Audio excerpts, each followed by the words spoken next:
Good afternoon. So glad to see you. Welcome, everybody. My name is Saba Imru. I'm an executive leadership coach, and I'm an ICF member. It's Sabine McCarthy's presentation, and I'm so happy to be welcoming her. Sabine is an experienced HR professional and a certified professional coach. She is credentialed by ICF. She has a lot of experience in coaching. She will give you an incredible presentation on a topic which concerns every single one of us, and that's how to manage our inner saboteur.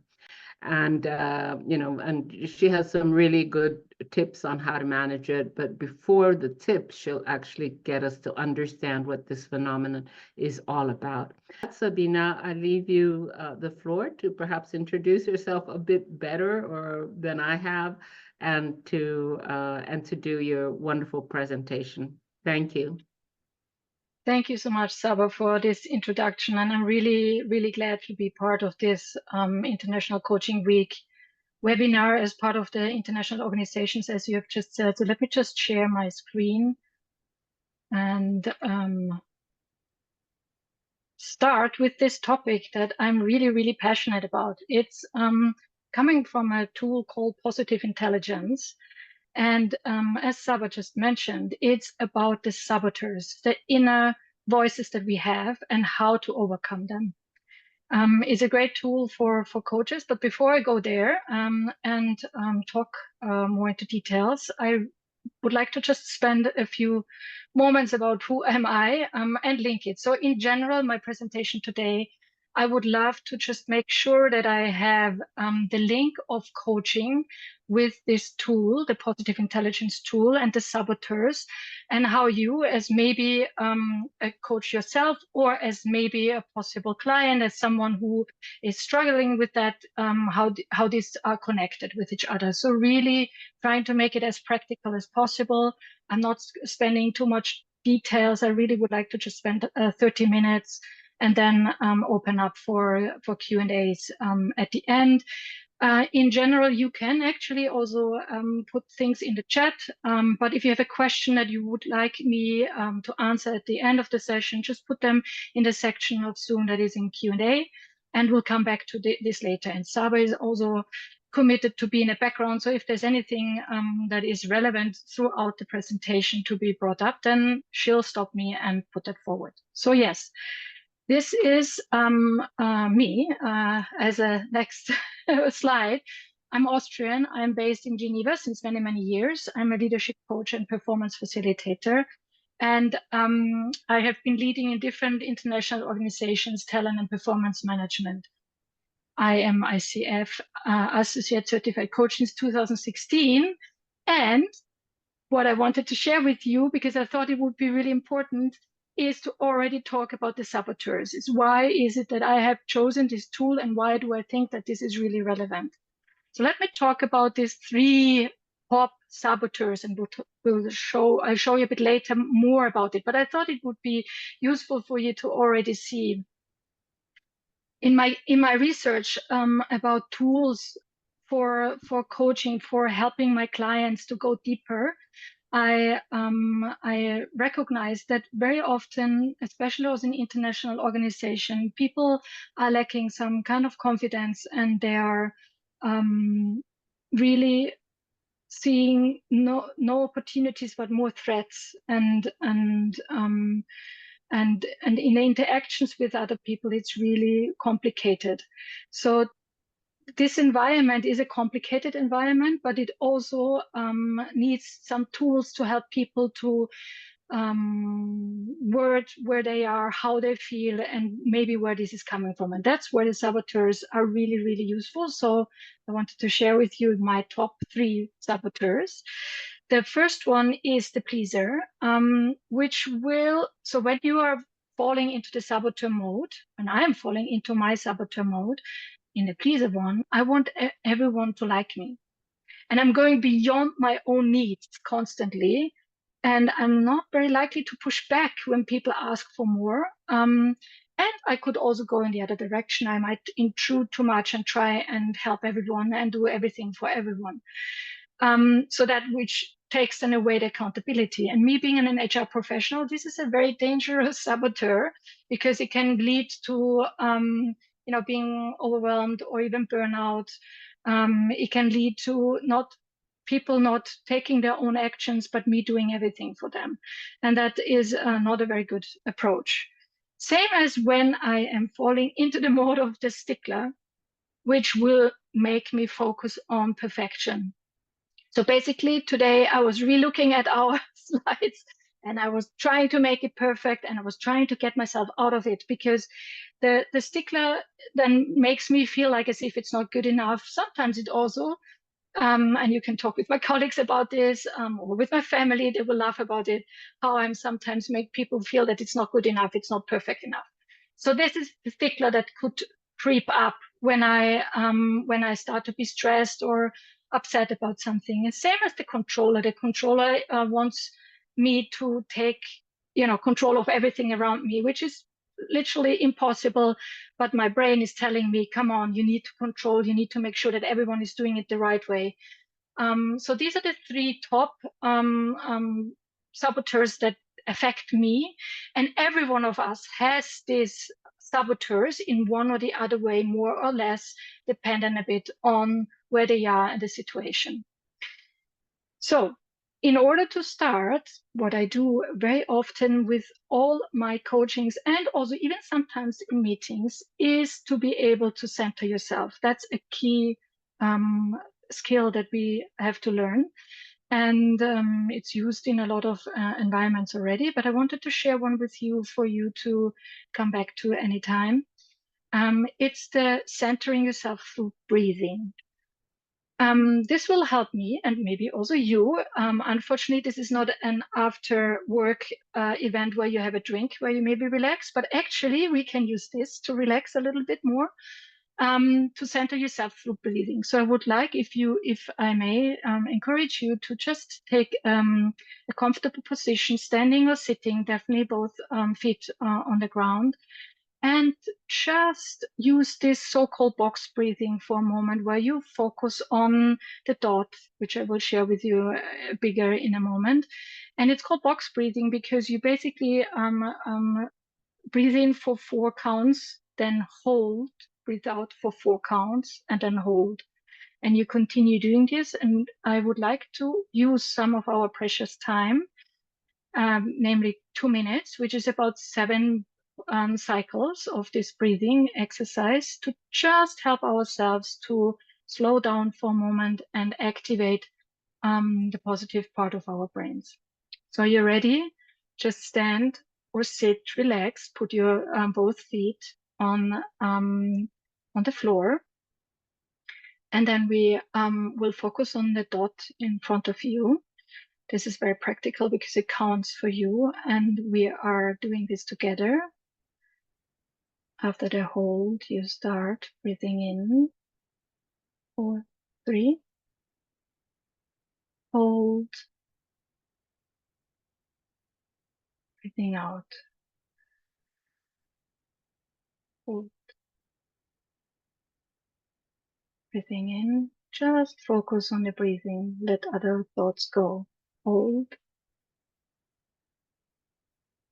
Breathing out. Hold. Breathing in. Hold. Breathing out. Hold. Breathing in. Hold. Breathing out.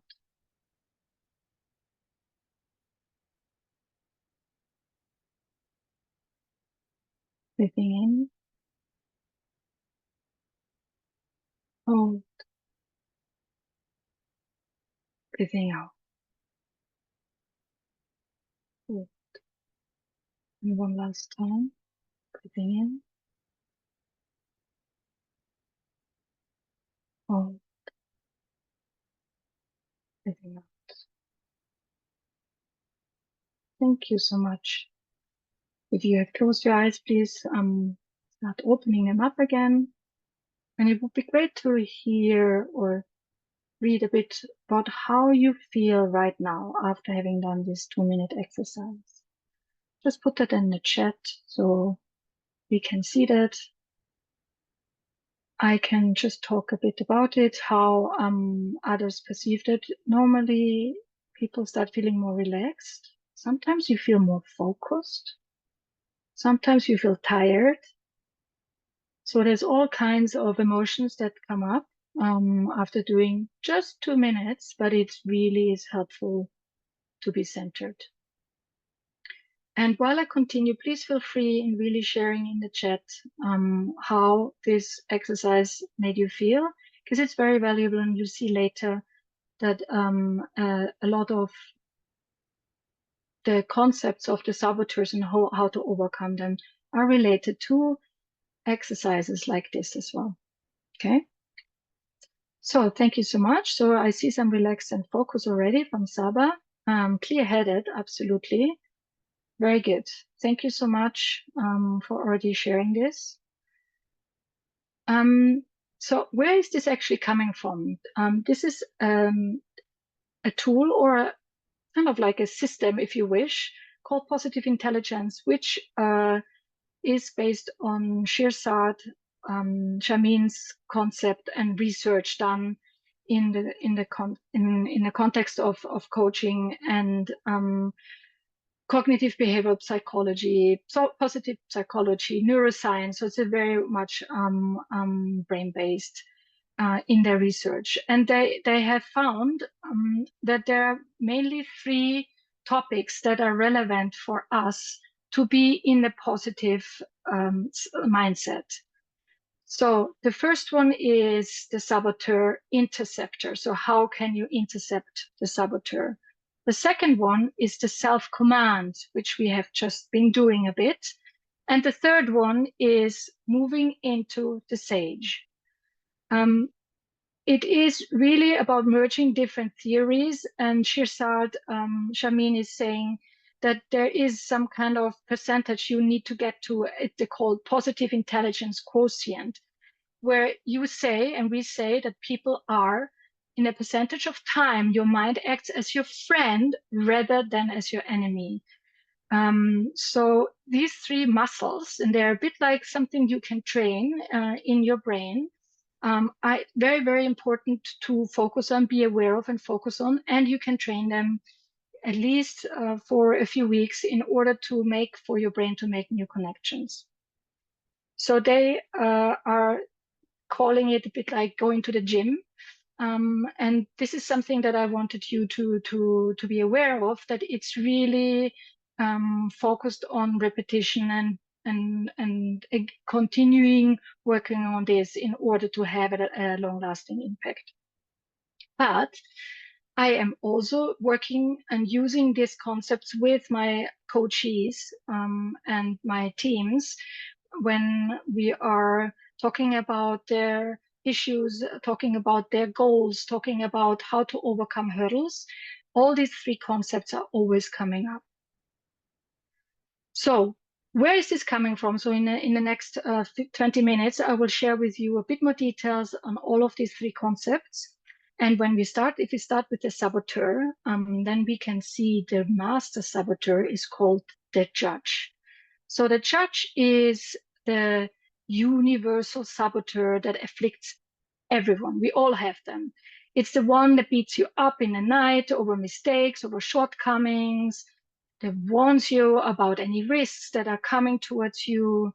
They think of what is wrong with me, what is wrong with others. So that's the master saboteur, if you wish, that everyone has.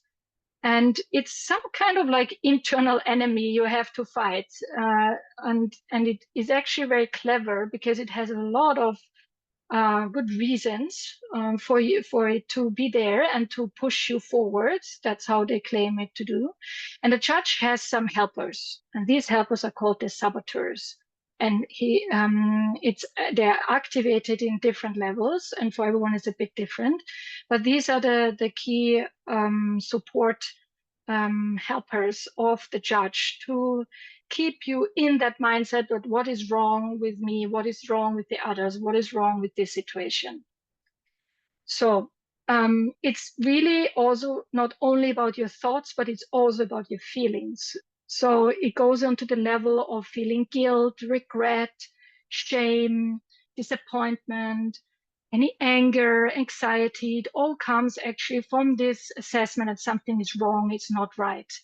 And it has, of course, had an original survival function. By noticing and exaggerating of what is wrong in our environment, we could survive. And basically, it's also something that is developed when you're a child. But when you're an adult, you are not going to be attacked by any lion. And it really is important for us to be aware that we are in a mode that is outdated and not applicable and not bringing out the best in you. So, let me just tell you a bit more about the saboteurs. What are they? So I already mentioned a few that are related to me. So I mentioned the pleaser, I mentioned the stickler, and I mentioned the controller. And very often these saboteurs are actually starting off as our guardians to help us survive the real and also imagined threats to our physical and emotional survival as children. But as I said, by the time we are adults, we no longer need them. But they have really come and being ingrained in our brains as invisible inhabitants and patterns of thinking and feeling and reacting. And so they're really in there,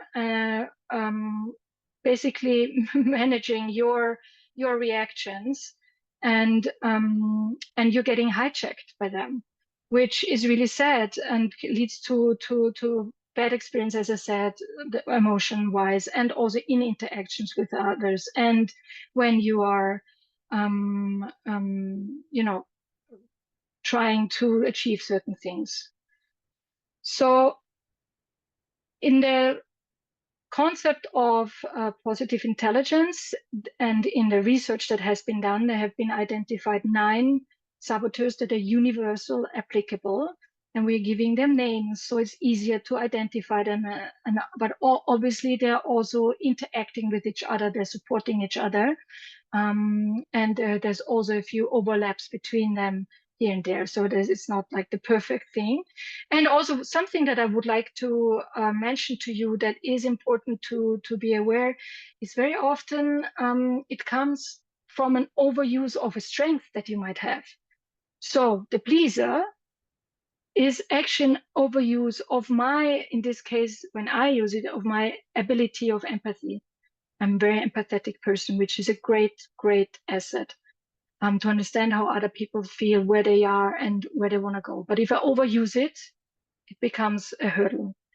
Same, for example, the hyper-rational. To be rational is good, but to be hyper-rational, only seeing everything from a rational perspective with ignoring all the emotions, at that point, then it leads you to a negative reaction for yourself and for others.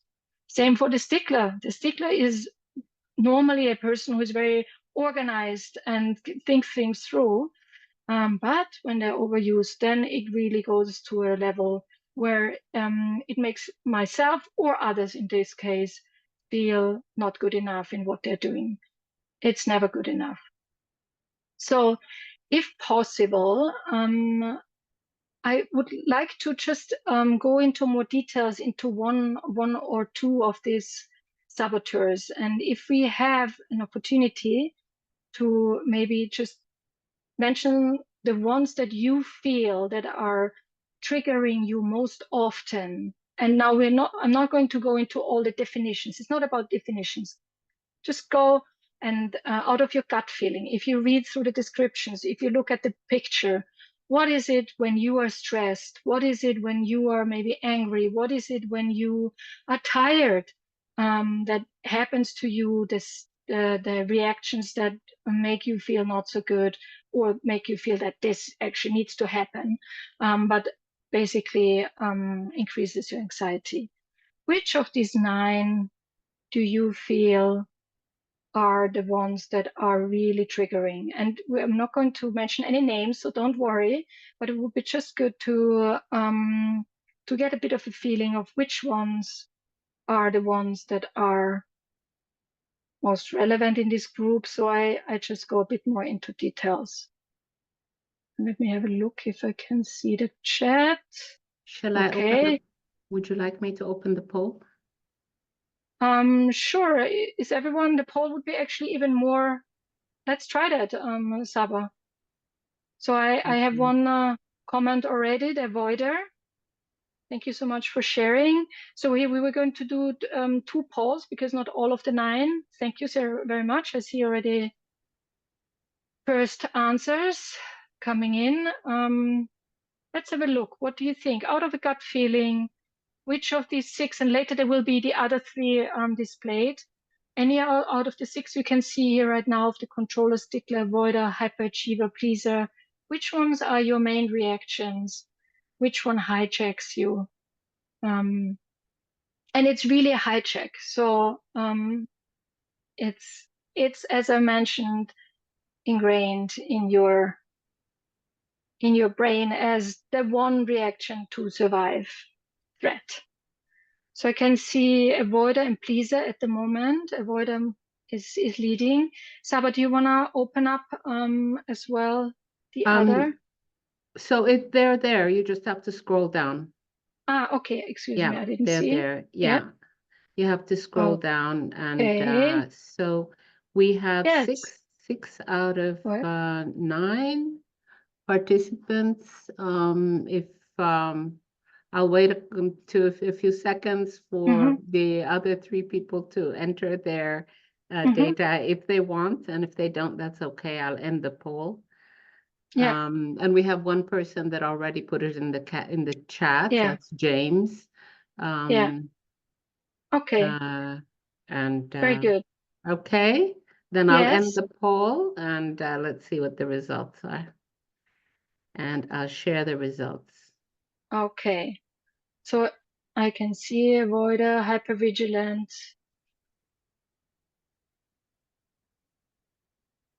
Are the top ones.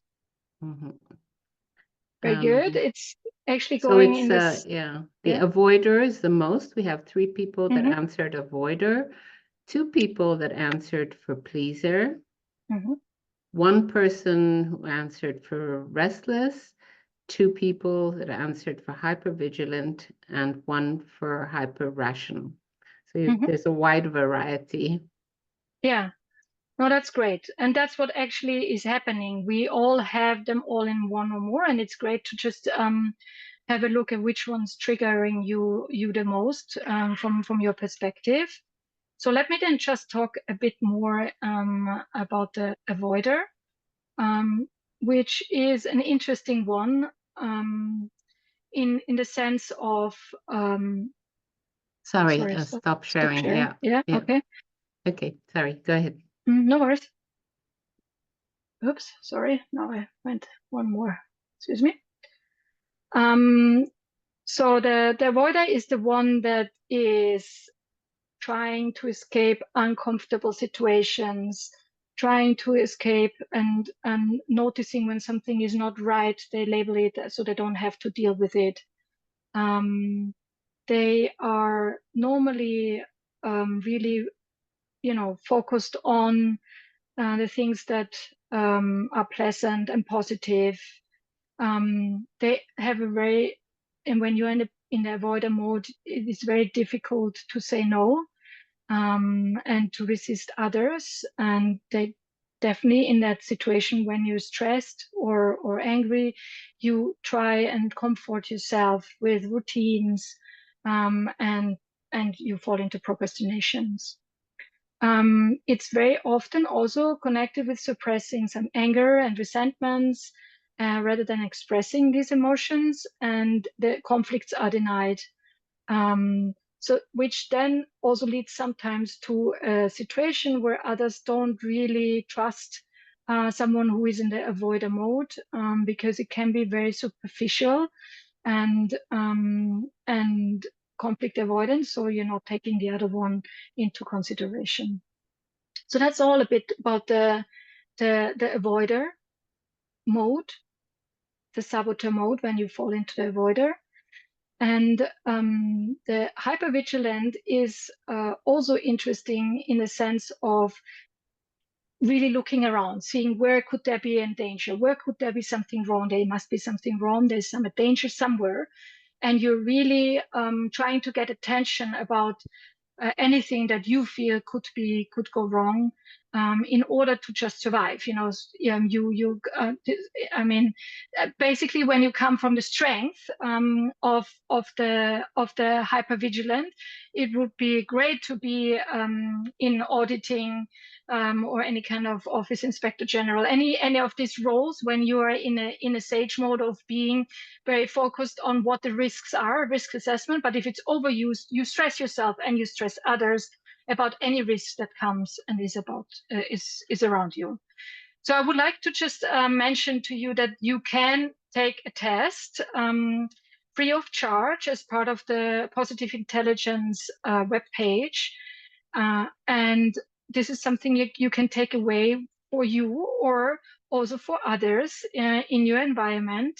It's great to see what is the outcome, and it comes directly to your own email address that you register with.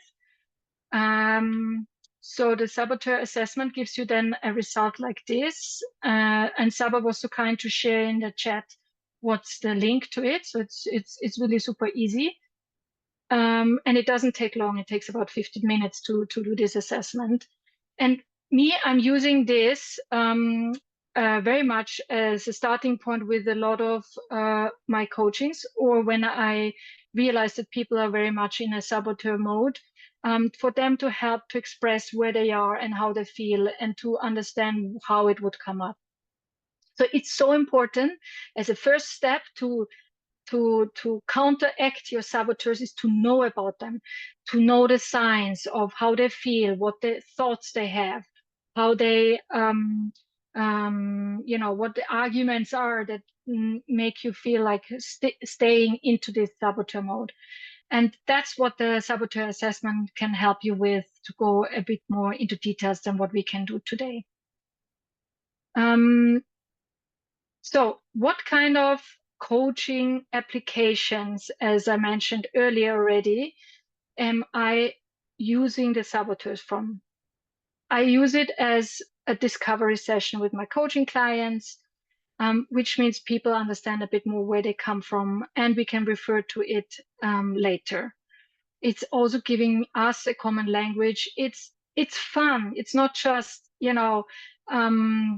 a drag. It's actually, you start feeling, okay, this is where it's coming from. You start empowering yourself and the client, if you wish, with realizing in which situation you are and knowing that you can get out of this.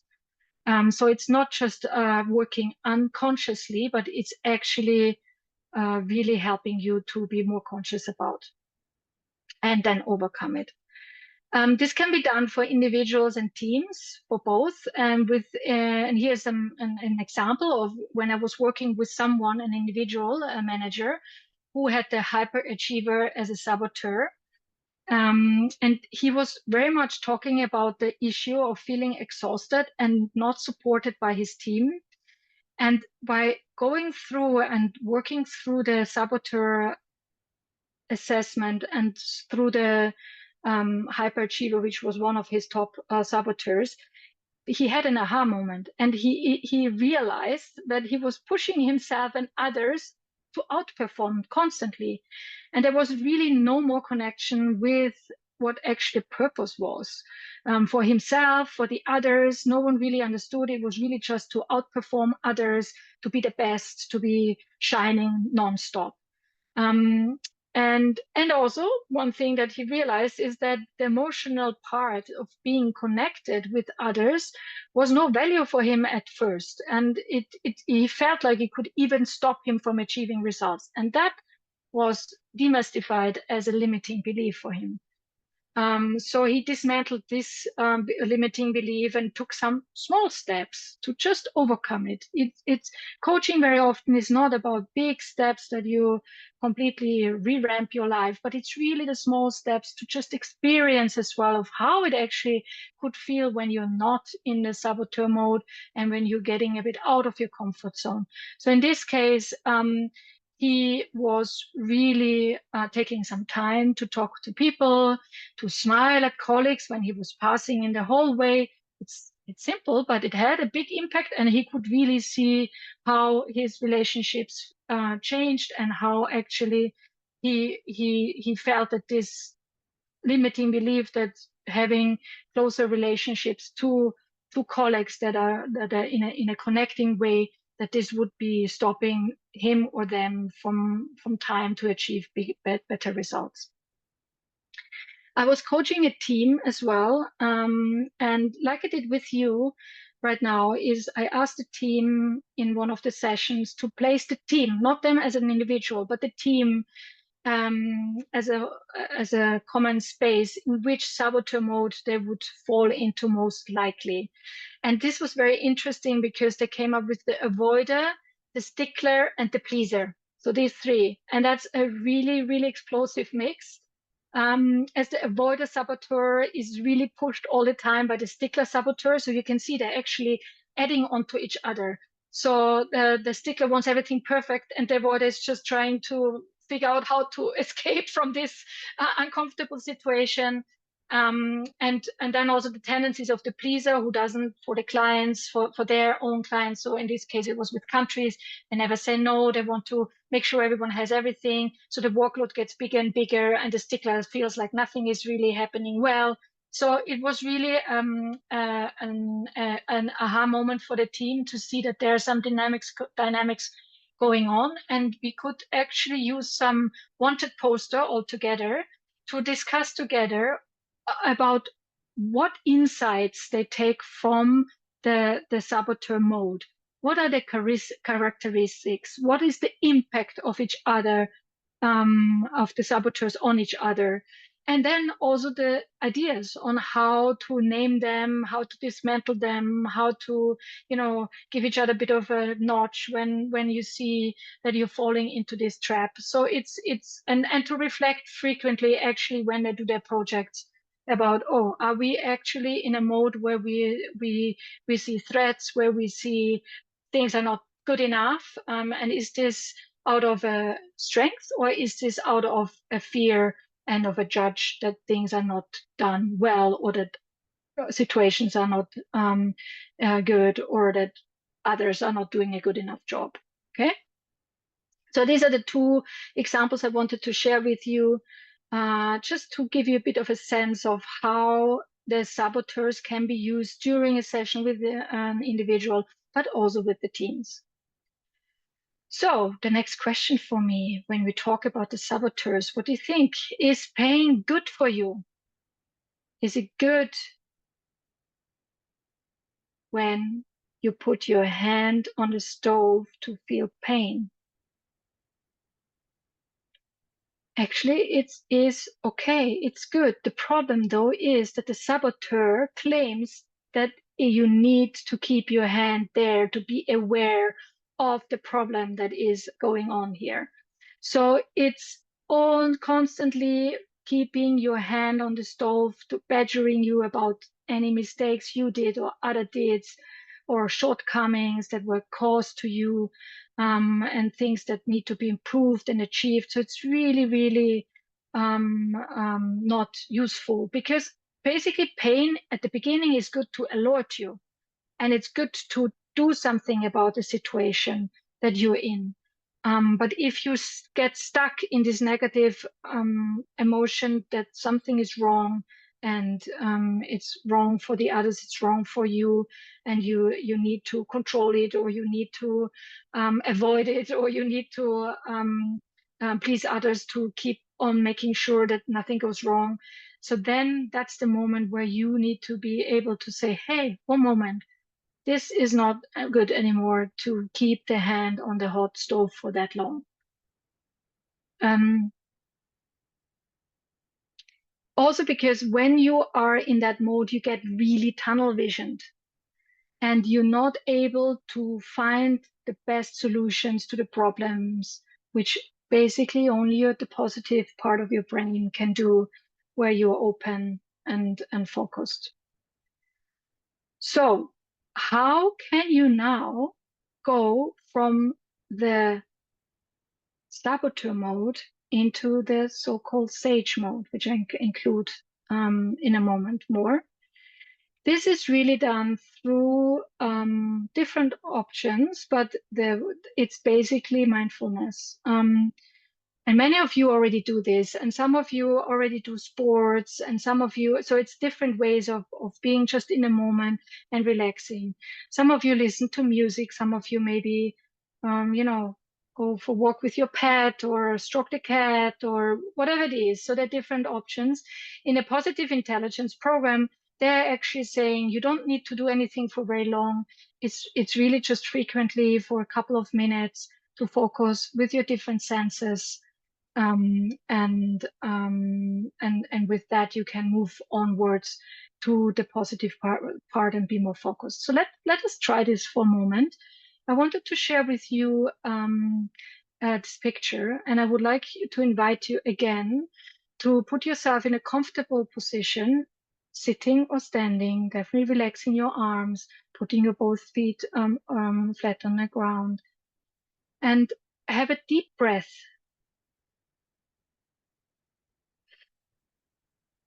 Before you really just focus on the picture that I'm sharing in front of you.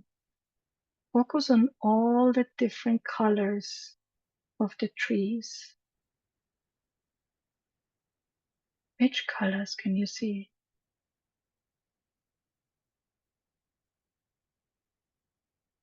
Focus on the different shapes you can see.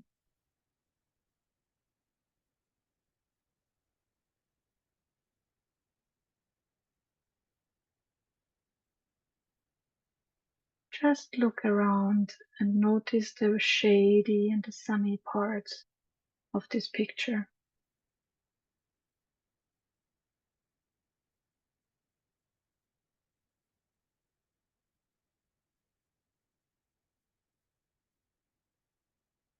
And now just focus on the path in front of you, and in your mind with your eyes, walk along the path and notice what you can see.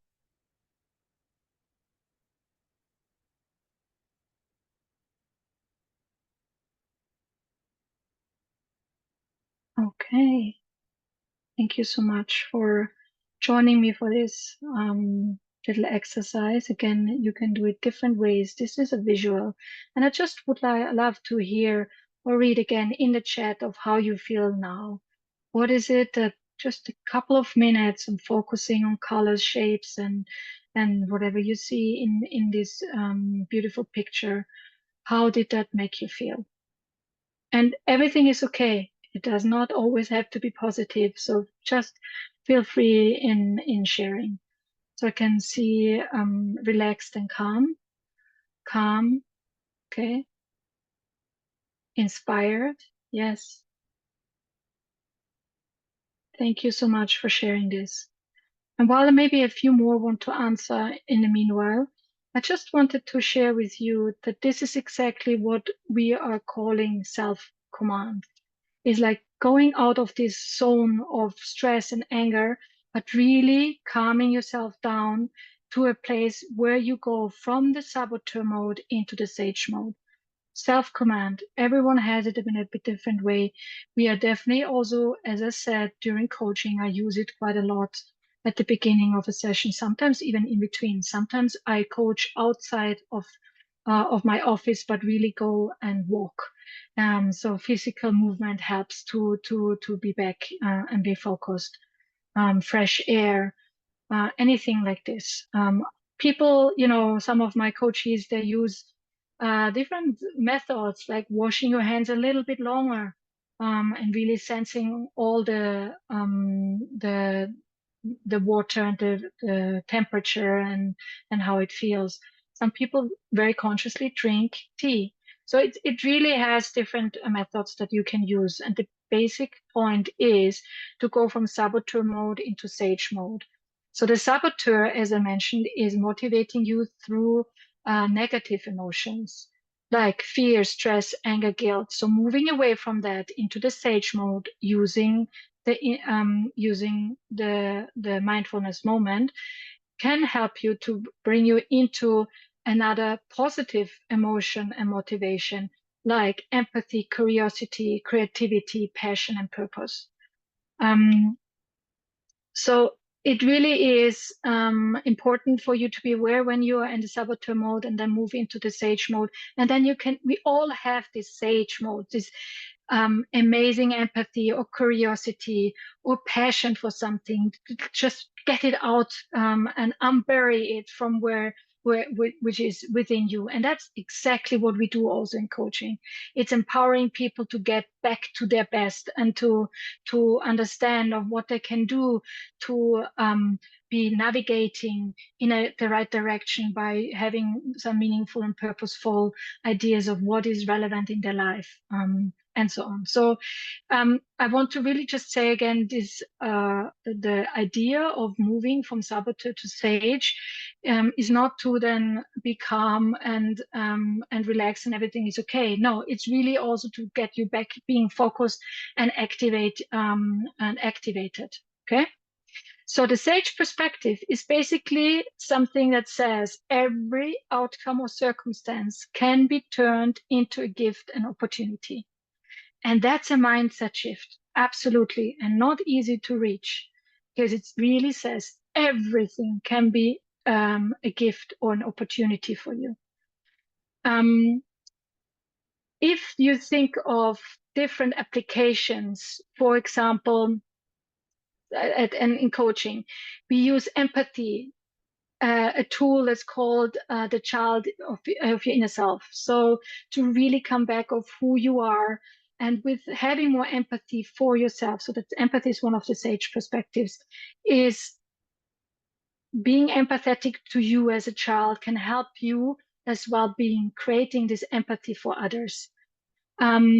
When you explore, you can use a tool, it's called Curious Anthropologist, is to really coming back to the basic human need of learning. So metaphors, for example, are very useful when you explore with a coach, with a coachee, with a client. Innovation, you can use a lot of tools to help people come back and bring that further out if they need it, is a tool called Yes And. So moving away from the but and really going into the yes and mode. And that's something actually really fun to do also as a team. So let me just, one other topic that we use very often is the Navigate Sage Power with coachees, where we do a flash forward and ask them to have a visualization of the future self. Super powerful. And again, this is really just to activate a sage mode that people need at that moment to move forward with the topic of the coaching. So coming then really back to the coaching applications, I'm aware of time, so let me just move a bit faster. What I did, for example, for a team is to build more empathy for self and for others. I asked them for the next team meeting that and coaching we were having, is to bring an object and share how it represents one of their strengths with the others. So this is really getting to know each other a bit more, also coming back to your own strengths, and an object is something that is relevant to you. I was using for teams very often this innovate, exercise together, where we all in a circle, and it is about creating ideas, and each one of them, one after another, says what I like about your idea.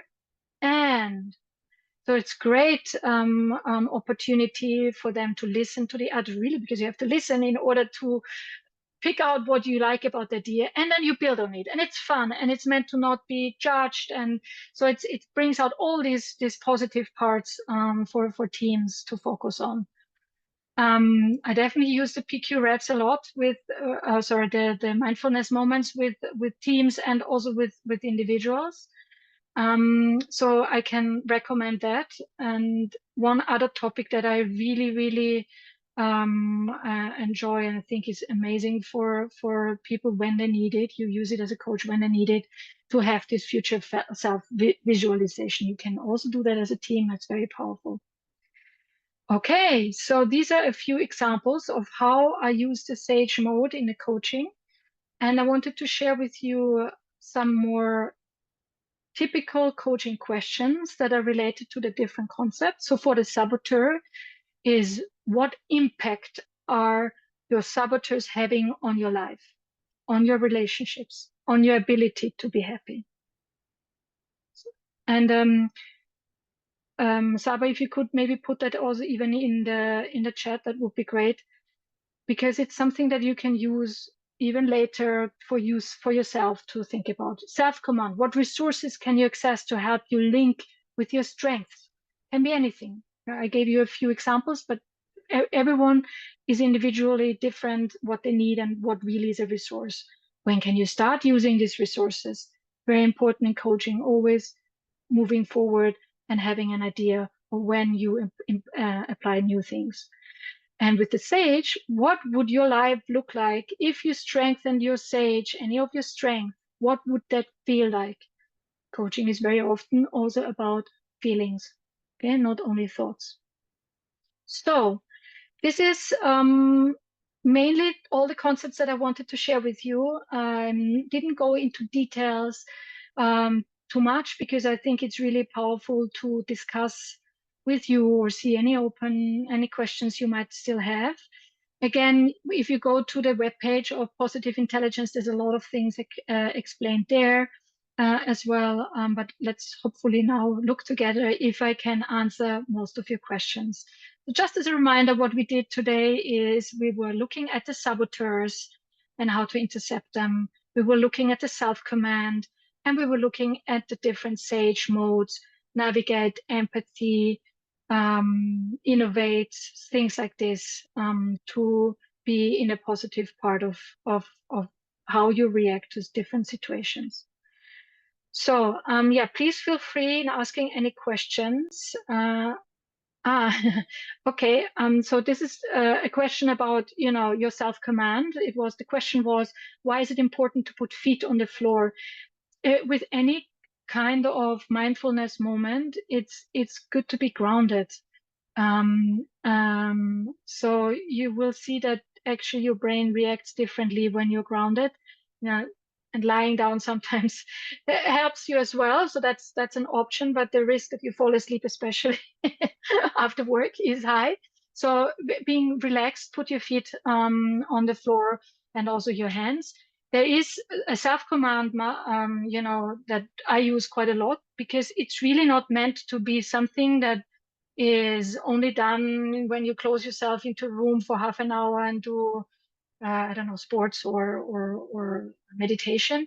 It's meant to be for you to be and able to do it at any time. So one topic that I do sometimes is walking, as I mentioned.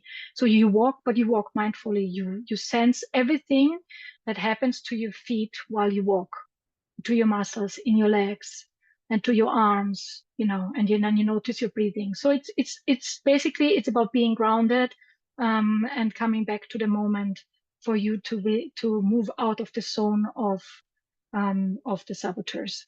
I'm just reading that I found my saboteur 2 years past, and I found I'm being highly consciously aware in order to block the saboteur from entering the moments.